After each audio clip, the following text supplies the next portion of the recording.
We've got market volatility as Trump, everything he says seems to move the markets. Even Elon Musk, he can say something and again, it's moving the markets. We've seen $1 trillion traded just in one day on the stock market in the last week. And it can be positive and it can be negative. Last week we saw Tuesday had record amounts of purchases by retail buyers. But at the same time, institutions were actually selling. So what should you be doing in the stock market? What exactly is going on? Well, tariffs have been the main headline, and Donald Trump seems absolutely certain to put in tariffs. Why? He needs to create revenue. He wants a new structure.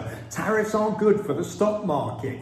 Donald Trump realizes that, and he's trying to make sure that it doesn't affect the stock market. It particularly affects companies that trade abroad, fairly obviously. Why? When you get tariffs, you create inflation. In fact, you think tariffs are actually a tax on imports. Everything coming into the country is taxed. So the price of goods goes up in America when tariffs go in on other countries. Inflation goes up, interest rates go up, the dollar goes up, commodities go up. You can see what I mean. You've got inflation. That affects global markets. But why does Donald want to do it? Well, let me explain.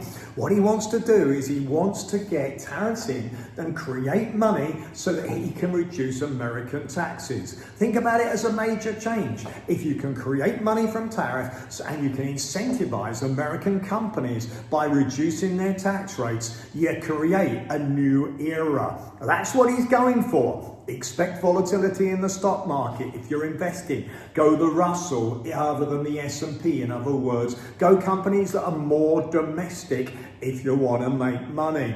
If you're investing, look at other markets. Look at the DAX, for example, where 80% of the earnings of those German companies come from abroad. If tariffs go in on China and China on America, Germany or German companies could take advantage. Same time, look at gold. It should be a percentage of the portfolio. Why? Okay, well, you might not like gold as an investment because it doesn't give a yield. But in times of crisis, people invest in it. So a small percentage is sensible. Same time, European banks undervalued, likely to do well. Stock is going to be volatile, but there's definitely opportunities, and also in the bond market, particularly the short bond market. In other words, if you're holding a bond, a government bond that's 10 years, and then interest rates go up, you've got it for 10 years, the value of that bond goes down. But if you've got short duration company bonds, they're probably more secure, many of them, than governments, less debt, okay, those are the ones that are going to win.